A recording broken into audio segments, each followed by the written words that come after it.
Okay, it's estimated as many as 70% of women suffer from imposter syndrome. Joining us on Imposter Pro 3 Coffee Group to talk about overcoming feelings of inadequacy, author and life coach Jess Stuart and socialpreneur Vanessa Baxter. Good morning to you both. Good morning. It's a great title too, by the way.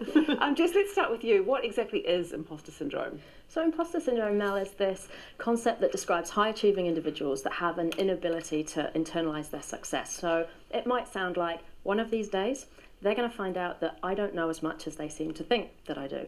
And it can come from our fear of being exposed as a fraud. We feel like we might get found out. We also can be reluctant to accept praise and sort of put success down to things that are outside of ourselves a lot of the time. Wow, that's interesting. And I don't think there's a single woman I know who can accept praise in a general way, that's for sure. Vanessa, why do you think so many women in particular undervalue their achievements? I think it's, well, there's obviously many reasons that women do, but I think in general it's really hard for women to take credit where credit's due. You know, we tend to sort of have this feeling that we need to be humble and grateful for our successes rather than sort of shouting it from the rooftop and saying, hey, I've worked really hard to achieve this. We tend not to do that, you know, and we're juggling and multitasking. So often we'll look at the thing that we haven't quite succeeded in that day and go, oh no, you know, I haven't made it today, you know, I haven't done that I'd sort of set myself a task for, rather than, wow, you know, I've achieved all these other things, you know, and we'll take breaks and things, go back to work and then question where we are in the workplace because we've done something different to our peers. So it's sort of a little bit judgmental on ourselves about where we are. It's also like the thing, like with the Facebook comments, if you read a whole lot of Facebook comments and they're all very flattering and there's that one negative one, that's the one that everyone remembers, isn't it? Yeah, that's the one you feel that everyone remembers. Well, it's the one you remember, that's for sure. We remember. Jess, is imposter syndrome, is it becoming more common, do you think?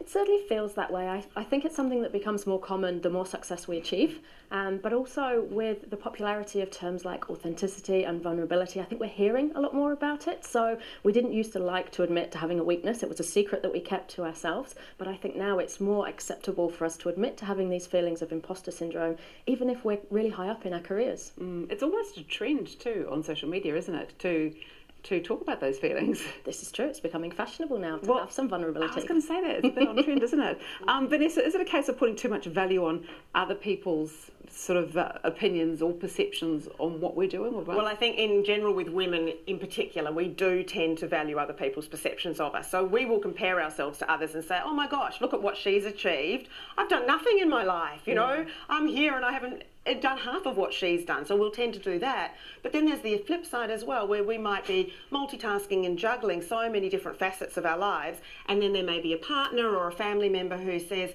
gosh, you know, it would have been great if you'd been a better financial contributor to our family along the way, and you forget all those amazing things that you have done, and it starts to chip away at a woman's self-confidence or self-esteem, and they dwell on that one negative. You know, we're back to that problem where you sort of define your whole self on the one negative rather than, you know, looking at all the achievements that you've done in other areas. But I'm sure too that also women who have that, who are real high achievers in their jobs and things, still have those feelings as well. Oh, totally. Totally.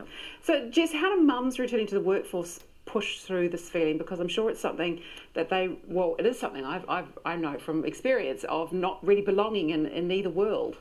Totally. And the world moves at such a fast pace now. A lot changes, particularly over the course of a year. It can feel like we've been left behind, and it certainly feeds those feelings of insecurities and those doubts.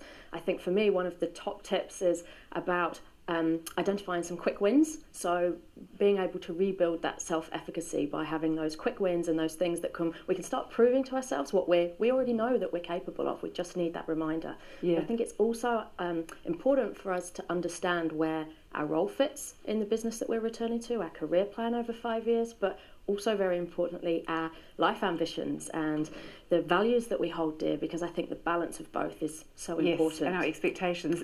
We've just got time for a very quick tip from you, Vanessa. What's the top tip from you? I think surround yourself with other successful women who are prepared to celebrate success and celebrate it with them. You know, celebrate your achievements. You don't have to shout it from the rooftops if you feel uncomfortable doing that, but be proud of where you've got, acknowledge how you've got there, because it gives strength to other women to be able to do the same. Absolutely. Fantastic advice. Thank you both so much. Excellent advice. The Coffee Group is brought to you by Imposter Pro 3, the only toddler milk with no added sugars.